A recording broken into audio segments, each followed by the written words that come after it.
Welcome everybody to today's webinar. I'm just going to do an intro to both of us before we crack on for anyone who hasn't met us before. My name is Eloise Finch. I'm CEO of Sell Beyond. We help brands grow on Amazon in French, German, Spanish, Italian, Dutch and English. And I'm Nathan Lomax, co-founder of Quickfire Digital. We're an e-commerce focused digital transformation agency, helping clients typically with WordPress and Shopify.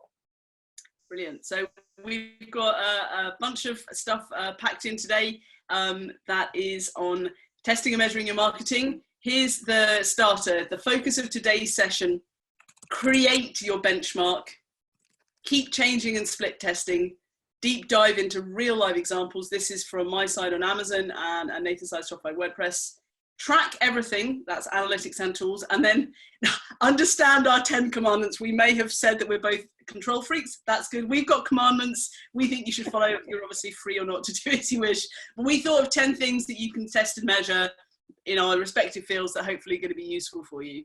At the end of the webinar, there will be a pop-up once you close the Zoom. If you wouldn't be so kind as to follow the pop-up, you can leave us some feedback. You can sign up for product page review on my side on Amazon. I'm happy to share with you an Amazon marketing analytics tool that I've created from Excel if you want to use that. It's super simple and pretty helpful to look at business reports. Nathan, you can book a call with Nathan to get a website audit or an e-commerce strategy review. And you can make your choice at the end of the Zoom, close the Zoom, there'll be a pop-up link and go through to the survey form. So what we're going to start with today is creating the benchmark for your business for what works for you.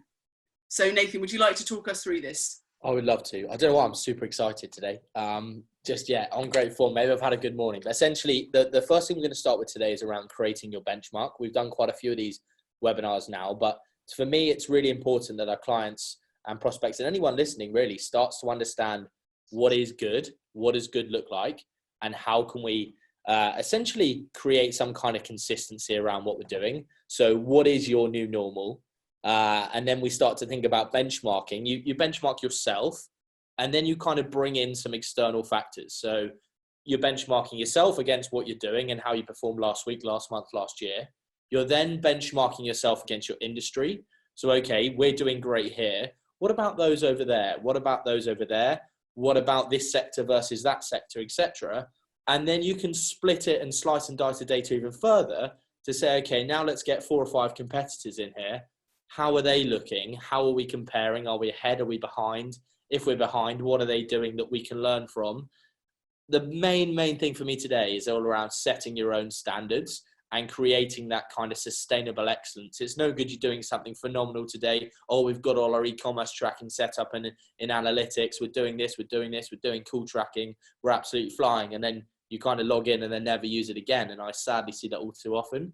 So what can we do to create that kind of sustainable excellence is a phrase I'm going to use, where you can do things time and time again. And eventually it doesn't even rely on you. You might be able to automate the process. Right, and I'm going to take one of those real cheesy American self-help books. Today is the first day of the rest of your marketing excellence, right? Because what we need is, let's set a line in the sand. If you're on the webinar, maybe you've got questions about how to test and measure your marketing. Where do we start? We start from today. What are you doing today in terms of all of your metrics? We need to get them down and use that for then measuring how we do next week, how we do next month, how we do next quarter.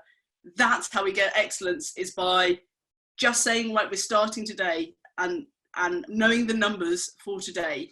So that's what we've got in coming up for you. There are different ways of creating the benchmark, right? Because it's going to depend on your industry, what you're selling, and the marketplaces you're selling in as well. I think it's really important that we look at this benchmark not only professionally but also personally, based on the kind of conversation we're having just before we came on. Yes, you've got to set standards to adhere to in your business, but you've also got to set standards to adhere to personally, whether it be through customer service or something like that. You create your own norm and then you stick to it and you drip feed that to your team to make sure that you are always adhering to that kind of level of excellence. Absolutely. Brilliant. Thanks for that, Nathan. Should we move on to some of the metrics we're looking at in terms of... Yeah, so a couple of examples I just wanted to share with people was, like, one way you might be able to bench yourself is on your e-commerce conversion rate. So looking here to say, okay, so we've got traffic sources down the left-hand side. So whether that's referral traffic, email traffic, organic, direct, etc. Can we just stop you there and understand what the difference is between referral? What does that mean? Maybe go through from a third party, so another site typically. Then you've got email traffic, so through your email campaigns. Organic would be through SEO.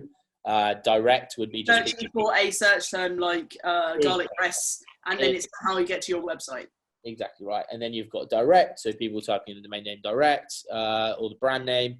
Google ads, the standard ads you see at the top of the page. Clicking on an ad.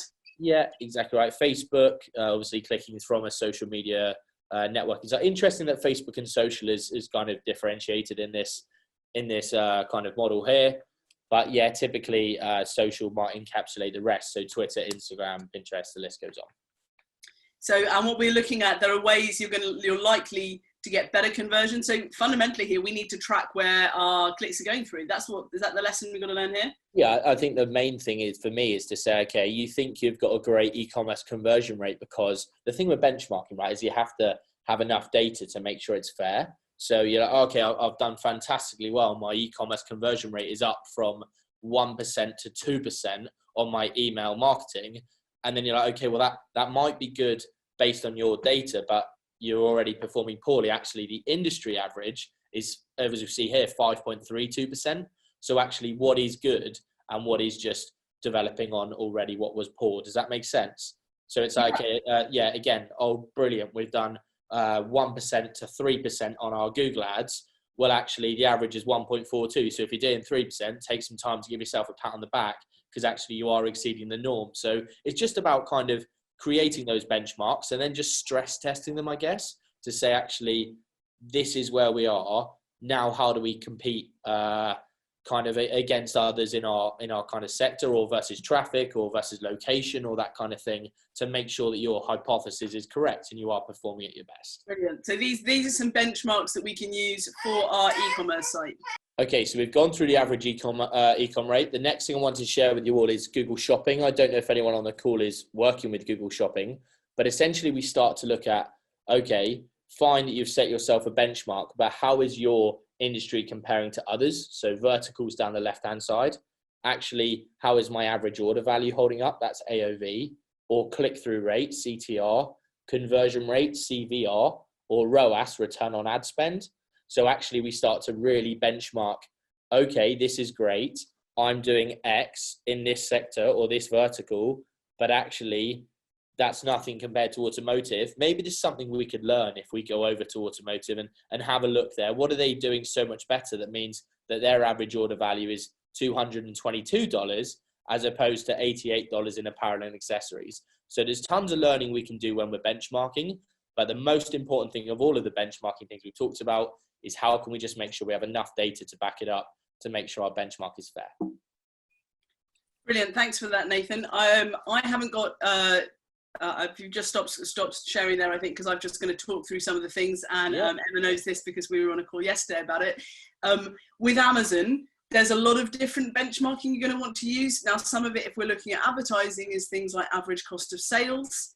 And that's going to depend on your profit margin, or the amount of money you're bidding on ads. That's going to depend on what you set. And I'm always happy to have a conversation because that can be quite specific around what your profitability is.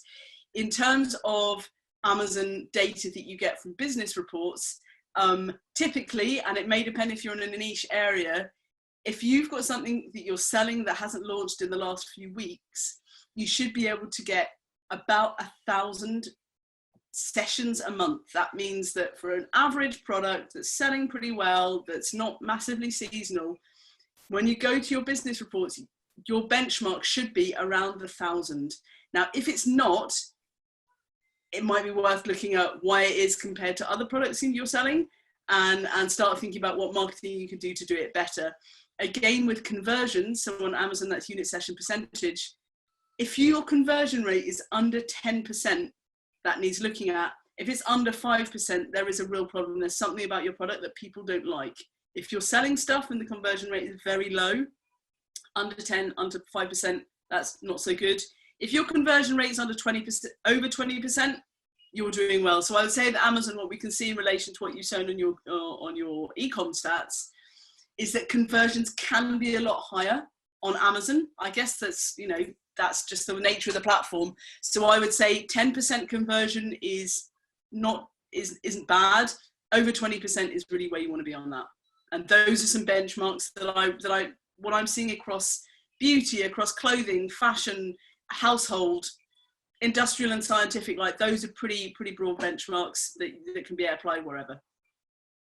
That makes perfect sense. Thank you. I think interesting, like I say, when we're setting benchmarks, if you think of Amazon, people would typically go to, I mean, it's almost a purchasing intent, just going to the Amazon platform itself, right? Whereas opposed to a website where you might be looking more for about the story of the person or to find out a bit more about the business. If you're on Amazon, you're normally looking to purchase. So I'd expect those e-com rates to be slightly higher.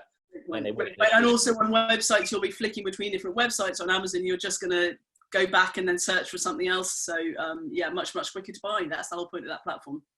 For sure. So looking at the next thing, one of the topics we'll talk about really today is around the kind of split testing. And I always talk about marginal gains with anyone that we speak to. It's really a graph coming up on marginal gains. I feel like we should share it. I absolutely love, so I'm big into my sports, right? And essentially you look at Sir Clive Woodward and what he did with the Rugby World Cup team, or the kind of Olympics when they were in Sydney, and I believe it was the British rowing team, or Sir Dave Brailsford with his cycling. Any sports now, everyone's looking for that kind of tiny edge, and we should take that into business today, right? So in the sports case, it was like, okay, let's get the players better pillows, because that will get an extra 1% on performance, which will compound to create massive impacts going forwards. So for me, it's like, how do we take that into a business sense to say, okay, if we get this tiny thing right and dial up 1% here and 1% there and 1% here, enough 1% will soon add up to really create the world of difference. And so I've got a little stat, actually. If we just, if you could share that PowerPoint. I'm going to jump back in, am I? Okay. Yeah. If you just share the PowerPoint, I'll show you the graph that I put together. But essentially, if you just cycle through, that's it there. Ladies and gentlemen, aggregation of marginal gains. Boom. There's arrows going on. It looks technical. I love it. Walk us through it. It's actually really simple. Essentially, when you start at somewhere, what we're saying is that to start with, over time, you'll just tweak something. You'll tweak something else. You'll tweak something else. You'll twist here. You'll change there. You'll tweak there. You'll dial there. And for a little while, you won't start to see like masses of difference. However, over time, you can see just a 1% increase here, a 1% increase there, a 1% increase, as opposed to a leave it to stagnate and get a 1% decrease, 1% decrease, 1% decrease. Over time, you can see the scale of difference. So it's really coming back to the thing about structure and mindset. And we're not all going to be doing any sport at all at the moment for many of us, but we can every week think, what can we do better in whatever digital marketing numbers we're looking at, and what can we stop going into decline. The mindset is making sure we do it every week, and the attention to detail is having the numbers and the benchmark in the first place to see if we can make those improvements. Absolutely right. What I talk to a lot of people around is creating an e-commerce plan. And I'm not talking about some piece of funky software or anything like that, literally a Google sheet or a notepad that says, here's the name of the experiment. Again, I always kind of pretend I'm a scientist. Like, if you want to be a scientist, be a scientist. You want to be something else, be something else. But essentially get on the lab coat, create a name for it, give it a description, write down what you're doing, test it. So you need to run it for a fair period of time, and you need to make sure you've got consistent variables. Application. What I'm thinking of essentially is, you still need the same level of traffic, everything else. You can't just run a campaign with one kind of variant and then say, actually, I'm not going to do the campaign this time, because then it will obviously skew the results. So the question I would have is, how long is a normal period of time? I would say on Amazon, for any marketing you're doing, like changing pictures or product descriptions or A+, you'd want to run it for a month. Like, any shorter than that? I would say a month is a fair time frame. I mean, the challenge you've got is around traffic. Let's, for whatever, say your business is really seasonal. Just looking at the people online and those that I know, I think everyone here, it would be fine a month. But you think of some businesses where actually they're booming in some months and absolutely dead in others. Yeah, I mean, 2 days if you suddenly see your traffic drop off, or like your sales tank. Right? There are some quicker wins. The main thing is, how can you, even if you just started at weeks, and that's another thing to split test, right? The time frame. So just as long as you're consistent, so you do test one over a week, test 2 over the next week, test 3 over the next week. And then you can say, okay, now we're going to run some slightly bigger tests over a month, or even bigger tests over quarters. The most important thing is that you're doing something, and it's okay if conversion goes down temporarily. And that sounds really weird, right? Of course, nobody wants conversion to go down, but at the same time, you're learning that that didn't work. And most importantly, you're not putting that in the bin. You're learning from it, and then you're adapting to make sure that the next test you do improves conversion. And also, it also depends why conversion might go down. Like in the case of Amazon, if you suddenly reduce your price massively or increase it, like you might get conversion changes, and they may be very easy to follow. Or if you're having 200 views of a product a month and then you go up to 2,000, then naturally your conversion rate may go down. That could be a good thing. So it's never just a bad thing. And the best thing is not to panic. I've run tests with some clients in the past, and they stopped them in the middle of the test because they panicked so much. And I'm like, what did we learn? We didn't learn anything. That's fine, but you've got to have the mindset, say, I'm going to hold my nerve for at least a week or two and see what happens, because that's how you learn, right? Yeah, exactly right. So like I say, if you take anything from today, get yourself a spreadsheet, nothing fancy, create yourself a little plan that says, all your different experiments down the side, your time frames, what you're going to be testing, and then start to drive some traffic and do some testing, work out what's working, work out what's not, and try to gain those little 1% here and there. Absolutely. Brilliant. So we're creating a benchmark. We're doing some split testing, and we're keeping changing and split testing. We've got a slide up here on a deep dive. Do you want to jump into there? Yeah, for sure. If you just scroll through to the next one. This one here?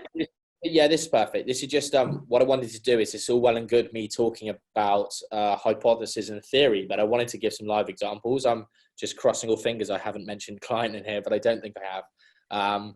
But essentially, this was over a day period. So client was running campaign, and you can see that at kind of 8:30, 9 o'clock, the campaign was launched. You can see a tiny little spike there.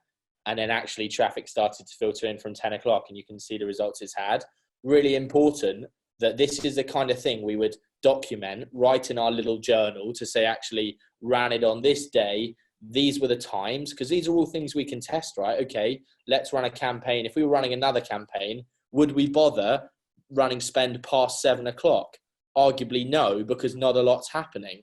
Okay, actually, would we focus more spend on 10 o'clock where we're having massive spikes, or again at 5? So we can start to be a little bit more clever and essentially take, in this case, what would be variant A, and say, okay, where was the maximum revenue generated? Arguably between 10 and 12, and then again 5 till 7. So how can we be a little bit smarter with our spend more money here to generate more transactions? Okay, did anything change over that period? Were there any external influences, or actually was it just based on the best times of day? So really important that we're using that data. And there's so many different things. Look at the day of the week as well. I highlighted there. It was a Saturday. I dare say if we looked at the other days of the week, it wouldn't have had such performance. Therefore, actually, when we're running our next campaign, do we need to make sure that's on a Saturday? There's so many learnings you can take just from one screenshot here that I think it's really important that you just start somewhere. So look at the day of the week, look at the time, and then look at conversion rate, create your benchmark. And this for now is our benchmark. Now, how do we create a variant and try it the next Saturday and see how we get on? That's really great. Thanks for that, Nathan. And we've got a bunch of figures over here. What's happening? Another one was a recent site we've done for the New Angler Growth Hub. You start to look at, okay, how can we create benchmarks and that kind of piece around excellence on Google page speed as well? We all know that page speed, while a small ranking factor, still plays a part. And so I was keen to say, okay, what is the benchmark? Now, I know on mobile, I believe it's about 66 at the moment. So there's still work to be done on mobile. I know on desktop now, we've managed to get it to 99. So trying to back up my point earlier, really, that actually you create that kind of level of excellence. And now that's the level I want to be playing at, right? So just to understand what we're looking at, I'm not particularly familiar with this at all. Sure. On the left-hand side, we've got a before, and on the right-hand side, we've got an after. No, so typically what that is, that both the first contentful paint and the first input delay are just metrics that form this overall score. There's no before and after. Okay. All this is out of 100, how does your website score according to Google's page speed index? So we can say actually it works in a RAG system. So red is 0 to 49. amber is 50 to 89, and then green is 90 to 100. Now, what I would say to anybody watching is put your own site into Google PageSpeed Insights. I believe they've also rebranded as Google Lighthouse, so you can find it. It's a free tool, and you can just see, okay, not only will it show you your benchmark, and this is another reason for showing it, you need to establish where you are now. It will also make recommendations so that when we're talking about a split testing roadmap, you also look at a delivery roadmap to say, okay, I've got my benchmark. I want to take, let's say this stat wasn't 99, right? Let's say it's 50. I want to take it from 50 to 99. And then you can start kind of practicing or trying different things, different recommendations to say, okay, I did that and that took it from 50 to 55. Brilliant. Oh, I did that. That took it from 55 to 30. Let's reverse that and let's do something else. So it's all about creating a benchmark, and that was just a nice example to show. Very fantastic. Now I understand it. That's really great. Thanks for that. On my side, and these are really, really key numbers for anybody looking at their business reports in Amazon, because what we have here, sessions right on the left-hand side, is the number of people looking at your page. So they are putting into the Amazon search bar garlic press, and then they're looking down the list of things you get, and they're clicking on your garlic press. And on the top line, we've got a company that has a lot of sessions. People are really looking at their product, but the unit session percentage, the number of people who are buying, is 3.24%. That is an insane difference. I had a conversation with this person just this week, and we're trying to work out what is it about people that they love the title and they love the picture of the product, and they obviously love the price, but when they land on the page, we are not speaking to them. And so we're doing a whole bunch of testing to see, can we speak to these people better? And just to show you a comparable company where we have a more or less a similar amount of sessions, 6,000 people love those products. And we've got conversion rates of 30%, 40%.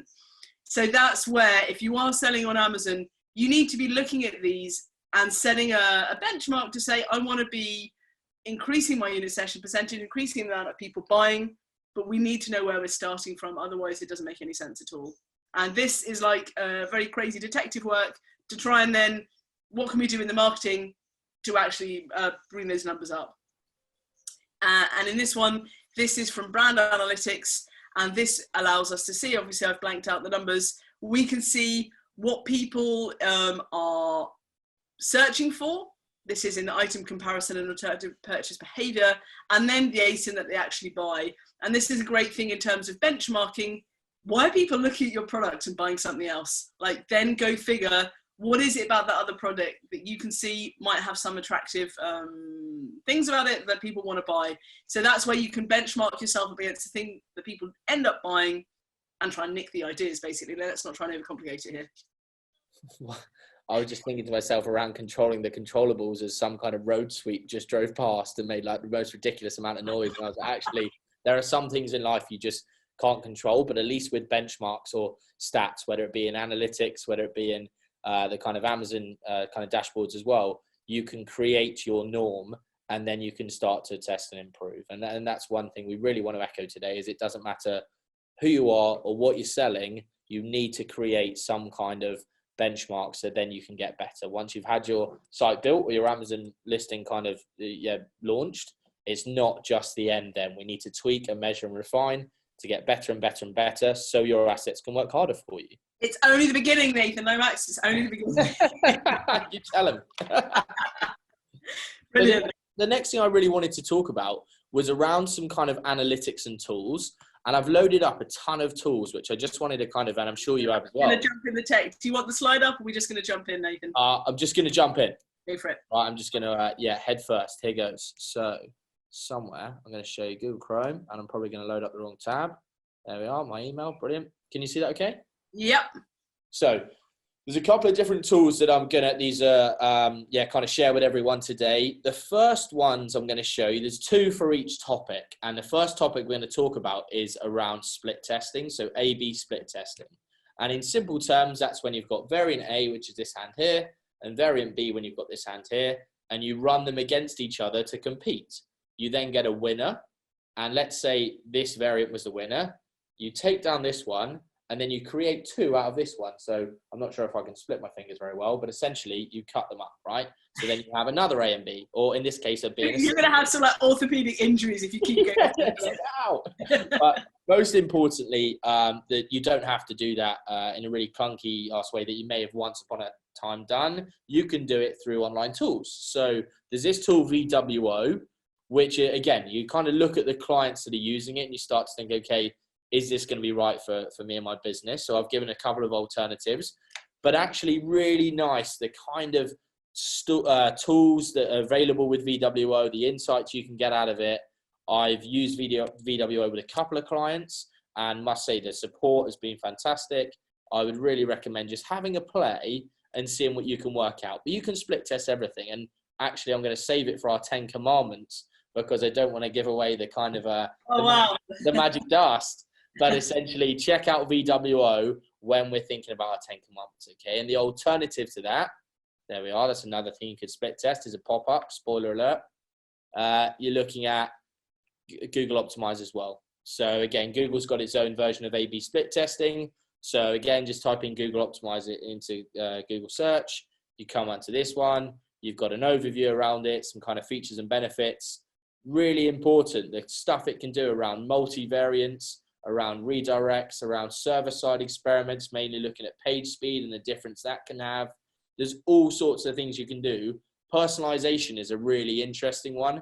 How can you split test something as in, hi Nathan, and it feel like you're talking just to me, as opposed to hi and you're talking to a mass audience. I see this a lot with email. The kind of email response rates that we get are so much better when we send something out as if it's a one-to-one email, as opposed to just, hey, broad strokes. And just a question on that, Nathan, is there why would you choose VW against Google Optimize? Is there I mean, I'm sure there are pros and cons. Main thing would be cost. If you look at the compare features here, Optimize itself is free to an extent, but then Optimize 360, where you get all the rich features, is the kind of, you have to talk to a sales rep and get some costs from them. So the thing to do is, it's a bit like horses for courses. One you will get on with, even just as much as the intuitivity. Is that a word? Intuitivity? I love it. Yeah, whatever it is. The kind of user experience of the platform, actually, you might go, you know what, I've used Google products all my life. I really like the Google suite. I'm going to plump for Google Optimize. Or actually, no, I'm more of a, I prefer VWA and their setup. I would just encourage you to look at price points. Maybe start with Google Optimize because it's free. See how much you can do. But at the same time, just again, test and measure. Not only you test and measuring your marketing, you test and measuring the tools that you're using to make sure. But we don't want to have overwhelm. So, I mean, I think it's good to know they both work. They have different price points, figure it out, but you probably don't need both. Yeah, oh no, you don't need both. Definitely not. One or the other. Awesome. Have you got some more things to? I've got plenty more. What I'll do is I'll go through one more round, and then I'll give you a little turn, and then I'll come back on here. Little turn. Thank you, Nathan. Thank you. Just a little turn. It's time. Yeah, so we have some people will want to split test website versus landing page, and I'm always asked, okay, where do I start with landing pages? What can I create? The two we normally come up against or across are Leadpages and Unbounce. So Leadpages here, again, they've got tons of templates. The big thing when you're looking for a landing page to look at marginal gains, and this is particularly when you're driving set types of traffic and you want to dial back a bit. So what is this? So this is a landing page tool called leadpages.net. So sometimes, rather than making changes directly on your website, you just want to spin up a very simple variant. So, okay, I want to split test the design of the page, right? So rather than having to go back to your developer and say, okay, I want to, make this change and make that change and do this and do that, you could spin up a standalone page in a Leadpages or an Unbounce. And the nice thing about these tools is they come complete with the templates and everything else. So if we dive into Leadpages here, you can see the kind of, classic kind of live demo. You can see, again, they've kind of built all these examples for us. So actually, you don't need to reinvent the wheel. These are all built for conversion. And you can say, okay, well, I'm actually trying to run a free opt-in. I will use this one. Or I'm trying to run someone around travel. I'll use something like this. Again, same concept with Unbounce. Really encourage you to just see which one you prefer, split test. You don't need both, you only need one, whatever kind of pricing works for you. But again, with the landing pages, you can see, you know what, I don't want to go back to my developer and ask them to to kind of play around with it, I'm actually just going to run an Unbounce page. And as you can see here from the video, kind of really simple and easy to do. Just drag and drop, loads of templates, have a go.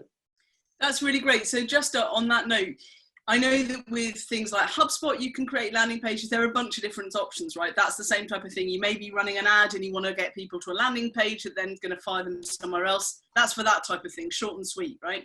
Sure, exactly right. It's normally when you're running a specific campaign and you want to just test.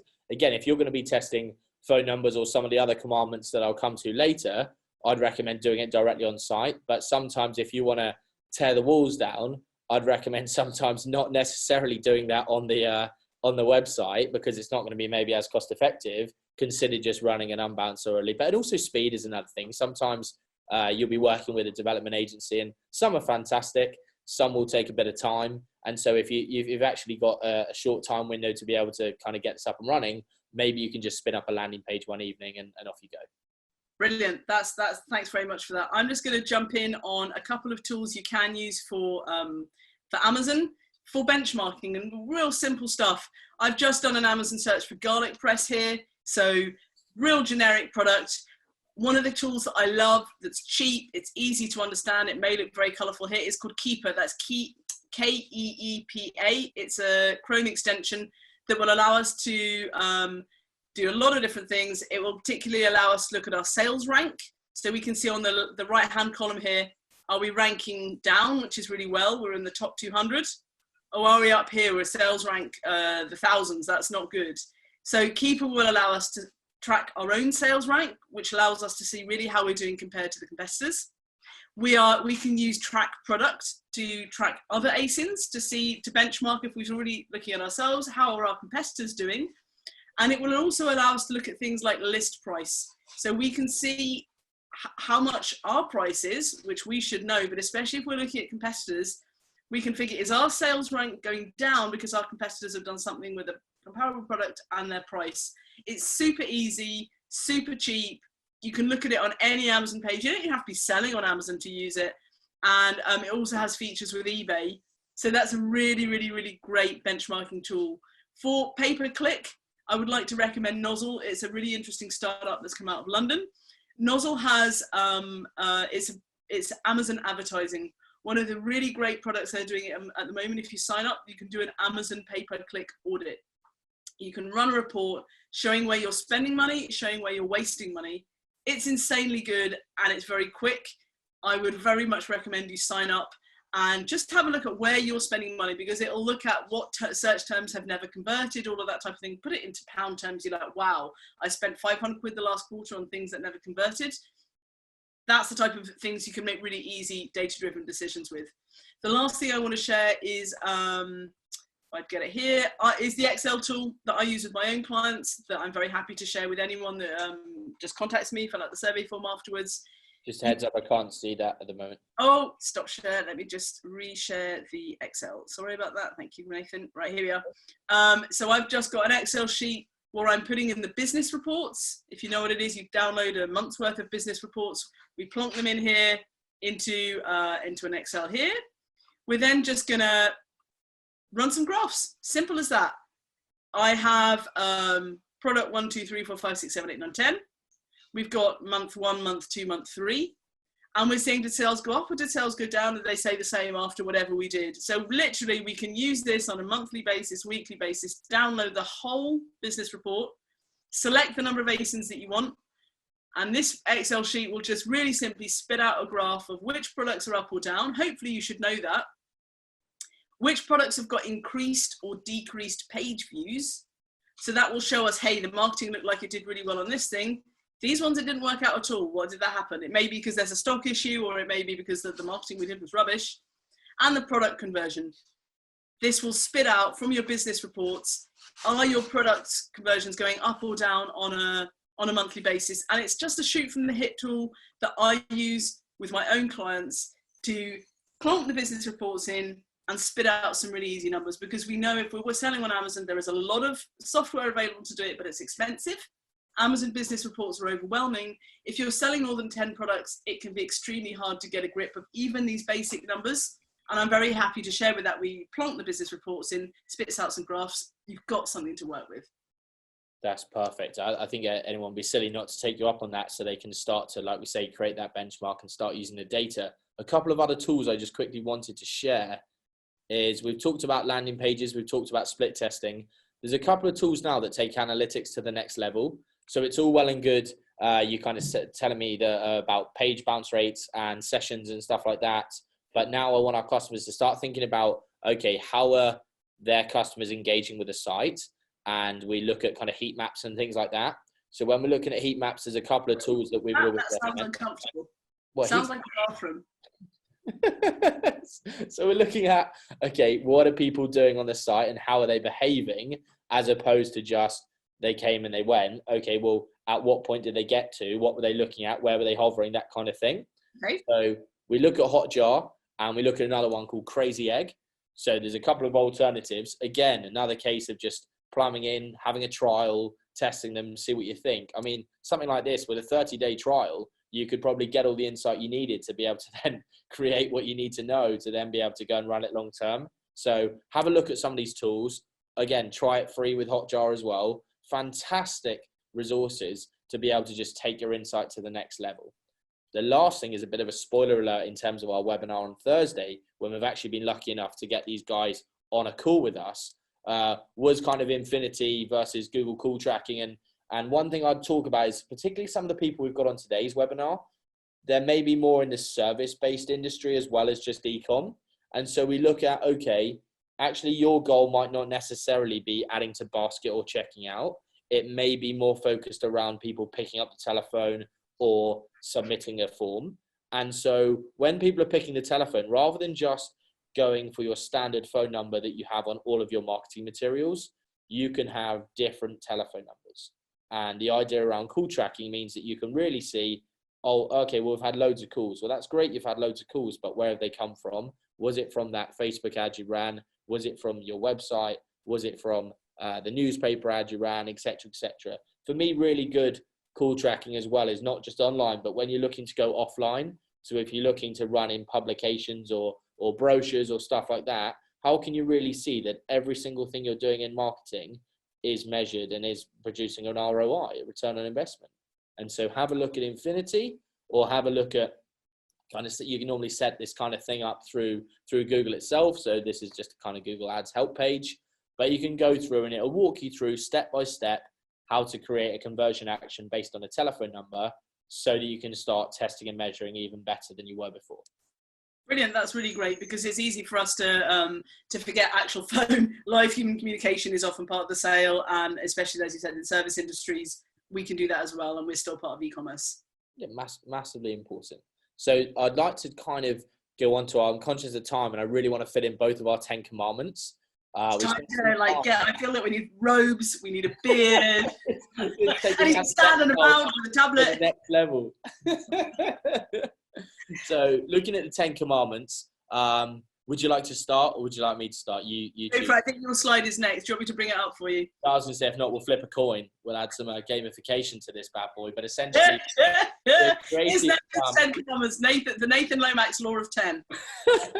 So what I want anyone doing, kind of listening or watching this, is essentially, these are some practical tips you can take away. I'm very conscious that on a lot of the webinars we run, we give away insight and we give away value, but sometimes it may be difficult to find what's the one thing you can take away. So whether you want to screenshot this or do whatever. Yeah, or we can send it over to you. There's no worries. Exactly right. So essentially, here's a few things that can get you started on your roadmap that we talked about earlier.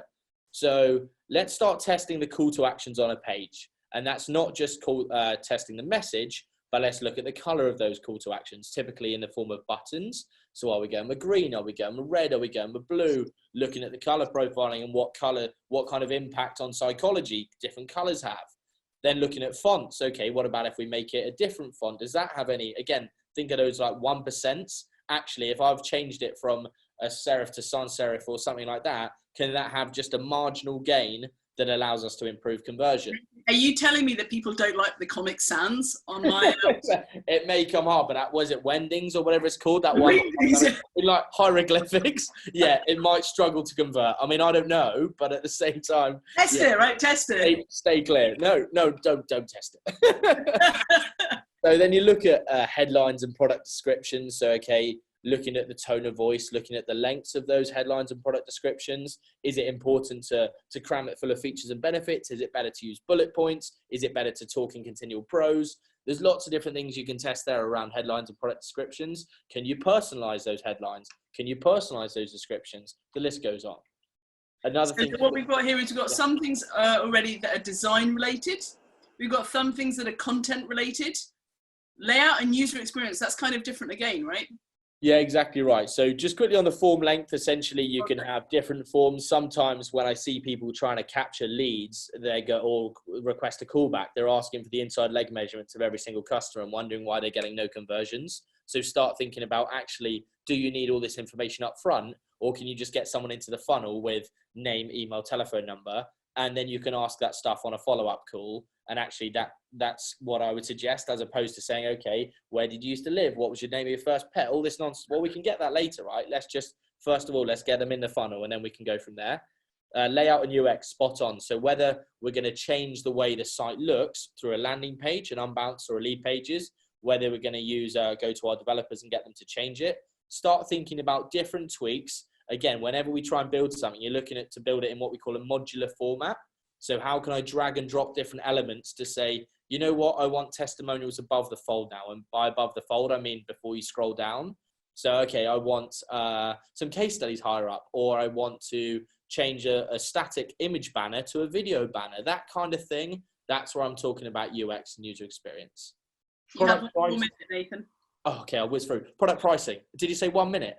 I just think we will have some time for Q&A as well, right? We should have set a timer. I could talk about this all day. Product pricing, just think about, okay, what about if I put pricing up? What about if I add bundles? What about if I change the pricing or run limited offer deals? Again, offers and discounts. What about if I say this expires at this point of time in day? Really interesting one, a local number versus a mobile number versus a national number. Depending on the campaign, I've seen significant improvements when people are using local numbers, people feeling like they're dealing with a local company, despite the fact that they're a national organization. So just have a look at that one.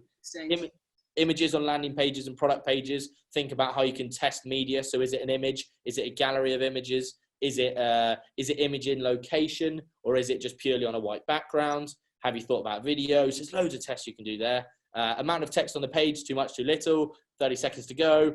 Pop-up timing. So this is the last thing I'll go through. Sometimes you go to a site, you get greeted with a pop-up straight away. Depending on the offer within the pop-up, that might be relevant, that might not be. Think about, can you trigger pop-ups based on intent if they arrive at certain pages? Can you delay it by a certain amount of seconds? Can you possibly give a pop-up only on exit to say, hey, we don't want to lose you. Do you want to sign up? That kind of thing. Test it, measure it. Let me know how you get on. So this is nice. So this is like, if we're going to have a diary or some kind of journal or Excel tabs of all the different benchmarking and stuff, these are like 10 tabs already, right? All of the things we can test.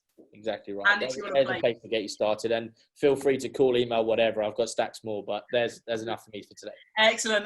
Mine are slightly more shorter, not less complicated, and they're going to mirror a bunch that Nathan has already said. Experiment with pricing. Especially if you're running out of stock, pricing is always good to put up to slow that down and not lose your ranking. Your hero photo, which is the main one people see when they search for your product. You may think a clean image is better, and that's certainly what Amazon tells you. We've run experiments where actually slightly more busy images are ones that get most conversions. So really worth testing on that, especially if you've got a range to try different ones, see if it makes a difference. Keywords in the title, massive, is one of the first things we do when we're optimizing products with customers. We're going to make it readable. We're going to put some relevant words in there, and there's got to be some emotional trigger. And that will affect the impressions, that will affect the people that, the sessions, that will affect the people that turn up to your page. If the words are good in the title, like, it's already a starter for 10. We've got images, we've got words, we've got promotions and vouchers, just like Nathan has got. I've also added advertisements here because that's a clear part of Amazon marketing as well. The starter for 10 in terms of Amazon ads, you want to be testing automatic versus exact as a starter for 10. And you also should be, especially if you've got a range of different products, try sponsored brand campaigns. You'll never know until you try it and you test. That's where you've got a logo plus 2 or 3 products of your range that come at the top of the page. and it's definitely worth testing and being thoughtful about it. Back-end keywords, I had a client that was had a drink that was a hangover recovery drink, but we can't put hangover in the title or the text of Amazon because that's starting to make scientific claims. So we added hangover to the back-end keywords. You can't see them, but it actually made the product convert better. You'd be surprised at what you can do with the back-end keywords, and it also makes a difference on conversions. So those are my 10 commandments, start of a 10 in terms of Amazon. Perfect. I think it's nice what you said there, actually, that actually through those kind of 20 commandments, there's lots that will cross over. So yeah, kind of bundle them together, see which ones are relevant, and then just start. You've got to start somewhere. We said right at the start of this call, even before we came on air, around getting in the right mindset. Today is the day that you've got to start somewhere, right? So just seize the day, get it done, create a list, finish it.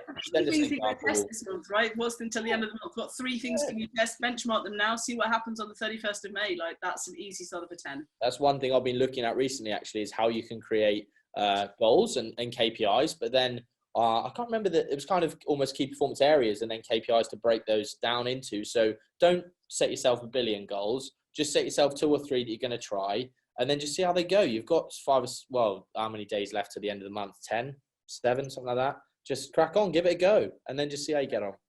Absolutely. Brilliant. Are there any questions from the people that have managed to survive this far with the positive mindset that we are exuding today?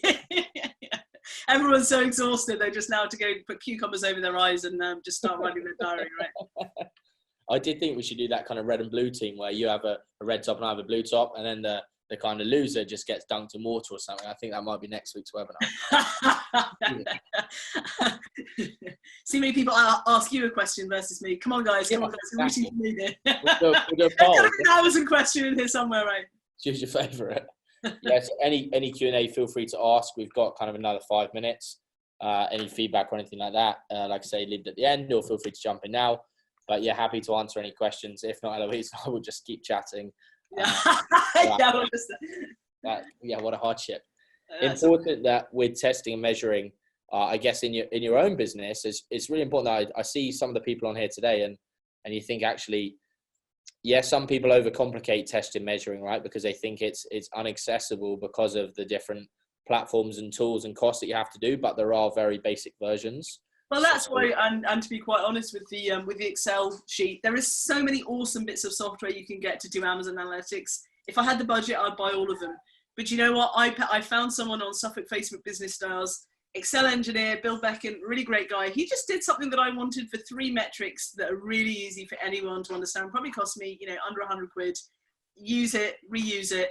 Like sometimes that's all you need is some real simple Excel sheet that you can, as long as you're going in every week, like who cares what it looks like? Yeah, exactly right. I agree. Well, like I say, I just, it just leaves us to say thank you to anyone that's joined today. I really hope you enjoyed the session. We've got another one on Thursday. Eloise, have you just got that PowerPoint for me a sec? Let's just plonk that up just so we see the upcoming webinars. It is, this month. Yeah, I mean, the exciting news, which we'll share exclusively today, is that, there looks like there's a few more in the pipeline based on the success of the last month. It looks like we've got a few more coming, which is really exciting, but certainly the next 2. We've got this one on Thursday. I'm delighted we've managed to get Infinity onto a call with us to kind of talk about call tracking and just to kind of reinforce and add some weight to what we've been saying today. We've then got Know Your Audience and Get Them to your website. That's with Rebecca Johns, I believe. That's right, Rebecca Johns Social. This is all about, not about websites, not about Amazon, but actually thinking a bit more about who are you selling to and all the different ways you can get them to your website or your Amazon. For sure. And I think that's really important, right? Is we look at traffic as one part and conversion as another. And we've done a lot around the platform side of things. So it'd be nice to just talk a little bit around traffic and how we can make sure we've got the right people coming into the funnel. We've got a Q&A just come up there, Nathan. Should we just look at that? Yeah, a lot to take in, a lot to look up. Thank you both, no problem at all. Would the webinar be of interest to me on Thursday? Yeah, and I think it would be really interesting because of your business, the kind of dyslexia coaching and kind of teaching. I think your goals would primarily not necessarily be on adding things to basket, but rather people picking up the telephone or filling in a form. So I think it'd be interesting to talk to Infinity and just see, or certainly to listen to Infinity and to see the kind of insight they're offering around call tracking and how you can start running targeted campaigns. So yeah, I do think it will be useful. And yeah, and if not, it'd just be lovely to see you. Brilliant. Thanks very much. So as I said, for those who are still on there, you ping us after the webinar, send you the Amazon Excel, send you our 10 commandments. You can get cracking. We're always happy to jump on a call, like anything we can do to help. Thanks very much for sticking around for so long. Really appreciate it.